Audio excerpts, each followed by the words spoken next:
श्री स्वामी समर्थ, जय जय स्वामी समर्थ। स्वामींचं नाव घेऊन मी या व्हिडिओला सुरुवात करते। चैत्र महिन्यातील पौर्णिमेच्या दिवशी कलियुगाचा देव म्हणणाऱ्या भगवान हनुमानाच्या बालरूपाची पूजा केली जाते। हनुमान जयंतीच्या दिवशी हनुमानाच्या बालरूपाची पूजा केल्याने भक्तांच्या जीवनातील सर्व संकट दूर होतात, तसेच बजरंगबलीची विशेष कृपा आशीर्वाद सुद्धा आपल्याला प्राप्त होतात। आणि यंदा 23 एप्रिल रोजी हनुमान जयंती साजरी केली जाणार आहे। हनुमान जयंती प्रत्येक चैत्र महिन्याच्या पौर्णिमेला साजरी केली जाते।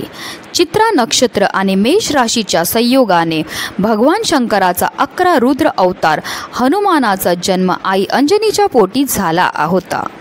हिंदू धर्मग्रंथांमध्ये हनुमानांना सर्वात जागृत देव मानले जाते आणि आजही कलियुगात ते शारीरिकरित्या उपस्थित असतात आणि त्यांच्या भक्तांचे रक्षण करतात। हनुमान जयंतीच्या दिवशी जर आपण हनुमानाची विशेष पूजा केली, सेवा केली, व्रत केलं तर त्यामुळे आपल्या जीवनामध्ये शक्ती, बुद्धिमत्ता, ज्ञान, धन, समृद्धीची आपल्याला प्राप्ती होते। त्याचबरोबर आपल्या जीवनामध्ये असणारे सर्व संकट हे साक्षात बजरंगबली दूर करतात। त्याचबरोबर या दिवशी जर आपण काही विशेष उपाय केले तर त्यामुळे आपल्या जीवनामध्ये असणारे सर्व दुःख, दारिद्र्य, संकट ह्यापासून आपल्याला मुक्तता सुद्धा मिळत असते। आणि म्हणूनच आपल्याला चैत्र पौर्णिमेच्या दिवशी आपल्या घराच्या मुख्य प्रवेशद्वारावर हा एक मंत्र लिहायचा। हा मंत्र लिहिल्यामुळे आपल्या घरामध्ये असणारी जेवढी पण नकारात्मकता आहे, दोष आहे, दारिद्र्य आहे, अडचणी आहेत, ह्या सर्व निघून जाऊन आपल्या घरामध्ये चहूबाजूने धन येण्याचे अनेक मार्ग हे मोकळे होतील। त्याचबरोबर फक्त 24 तासामध्ये आपली कठीणातील कठीण इच्छासुद्धा पूर्ण होणार आहे। अतिशय प्रभावी असा उपाय, ज्याबद्दल सविस्तर आणि महत्त्वाची अशी माहिती मी तुम्हाला या व्हिडिओमध्ये देणार आहे। तर व्हिडिओ पूर्ण पहा आणि जर तुम्ही माझ्या चॅनलवर नवीन असतील तर चॅनलला सबस्क्राईब करा आणि शेजारी बेल आयकॉन सुद्धा प्रेस करा, जेणेकरून तुम्हाला माझ्या नवनवीन व्हिडिओचं नोटिफिकेशन हे मिळत राहील। आपल्या हिंदू धर्मामध्ये अमावास्या आणि पौर्णिमा या 2 तिथीला खूपच महत्त्व दिलं जातं। प्रत्येक महिन्यामध्ये येणाऱ्या अमावास्या आणि पौर्णिमा तिथीला आपण माता लक्ष्मीची विधिविधानपूर्वक पूजा करत असतो, सेवा करत असतो, आराधना करत असतो। त्याचबरोबर पौर्णिमा तिथीला असं म्हटलं जातं की साक्षात माता लक्ष्मी ह्या भूतलावर असते आणि ती पाहत असते की तिच्याकरता कोणते भक्त कोणत्या सेवा करत आहेत, उपाय करत आहेत, आराधना करतात आणि त्या सर्व भक्तांवरती प्रसन्न होऊन त्यांच्या आयुष्यामध्ये धन, धान्य आणि सुख समृद्धी ती प्रदान करत असते। जर तुमच्या घरामध्ये आलेला पैसा टिकून राहत नसेल, त्याचबरोबर पैसा तुम्ही कमी कमवतात आणि तुमचा खर्च जास्त असेल किंवा तुमच्या जीवनामध्ये आर्थिक समस्या खूप वाढल्या असतील, कर्ज वाढलं असेल, तर हा अतिशय प्रभावी उपाय आहे जो उद्याच्या दिवशी प्रत्येकाने करायचा आहे। हा उपाय केल्यामुळे आपल्या जीवनामध्ये असणारे जेवढे पण आर्थिक समस्या, त्या समस्यापासून आपल्याला मुक्तता मिळण्यामध्ये मदतही मिळणार आहे।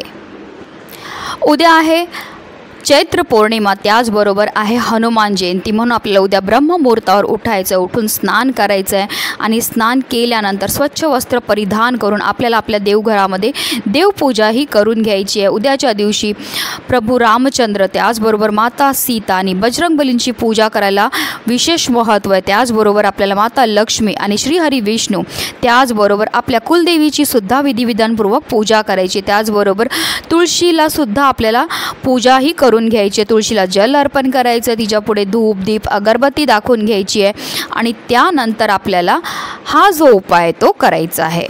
आपल्याला आपला मुख्य प्रवेशद्वार स्वच्छ पुसून घ्यायचं आहे। त्याचबरोबर आपल्या उंबरठ्यावर आवर्जून आपल्याला हळदीचं लेपन हे करायचं। हळदीचं लेपन केल्यामुळे माता लक्ष्मी आपल्या घराकडे आकर्षित होते आणि तिचं आगमन हे आपल्या घरामध्ये होत असतं। म्हणून प्रत्येक पौर्णिमेला तुम्हाला आवर्जून हळदीचं लेपन हे करायचं आहे।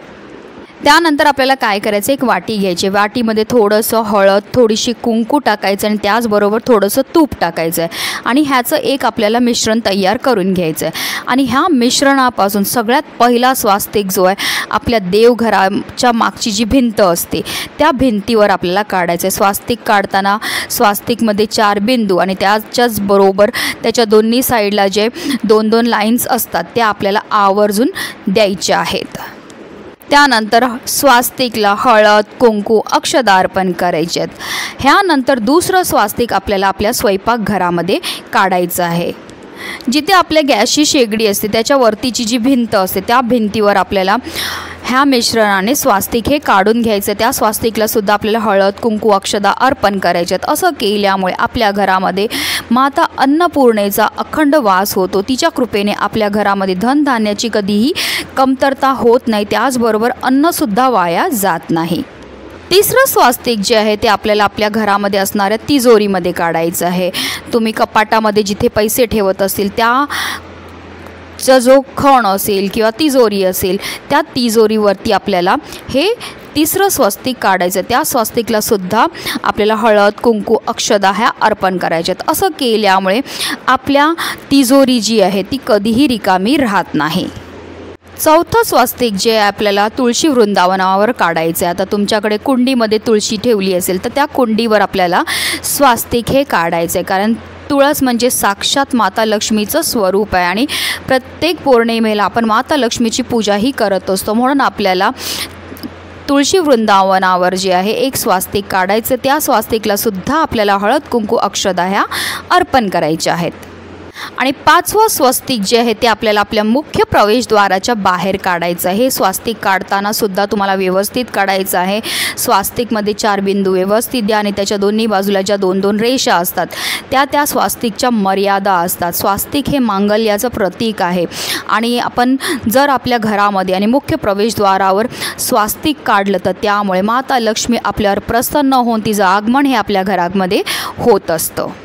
ह्या सर्व सेवा करून झाल्यानंतर आपल्याला जो मंत्र आहे तो लिहायचा। आता मंत्र कुठे लिहायचा तर आपला मुख्य प्रवेशद्वार आहे त्याची आतली बाजू म्हणजे मधल्या साईडमध्ये आपल्या घरातनं दरवाजा बंद केल्यावर आतमधल्या साईडला आपल्याला हा मंत्र लिहायचा। मंत्र असा आहे, ओम श्री ह्रीं श्री ओम महालक्ष्म्यै नमः।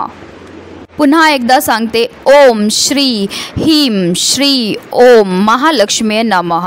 हा मंत्र माता लक्ष्मीला प्रसन्न करण्याकरता, माता लक्ष्मीला आपल्या घराकडे आकर्षित करण्याकरता, त्याचबरोबर आलेली लक्ष्मी आपल्या घरामध्ये स्थिर राहण्याकरता अतिशय प्रभावी मानला जातो।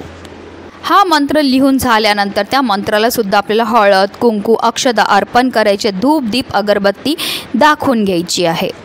अतिशय चमत्कारिक असा हा उपाय केल्यामुळे आपल्या जीवनामध्ये असणारे जे धनासंबंधित समस्या आहेत त्या नष्ट होऊन जातील। आपल्या घरामध्ये आलेली लक्ष्मी स्थिर राहील, त्यामुळे आपल्या घरामध्ये पैसा हा वाढू लागेल, आपल्या कष्टाला आपल्या नशिबाची साथ मिळायला लागेल, ज्यामुळे आपल्याला श्रीमंतीचा योग हा सुरू होईल। म्हणूनच व्हिडिओ जास्तीत जास्त लोकांपर्यंत शेअर करा जेणेकरून प्रत्येकाच्या आयुष्याचं कल्याण हो।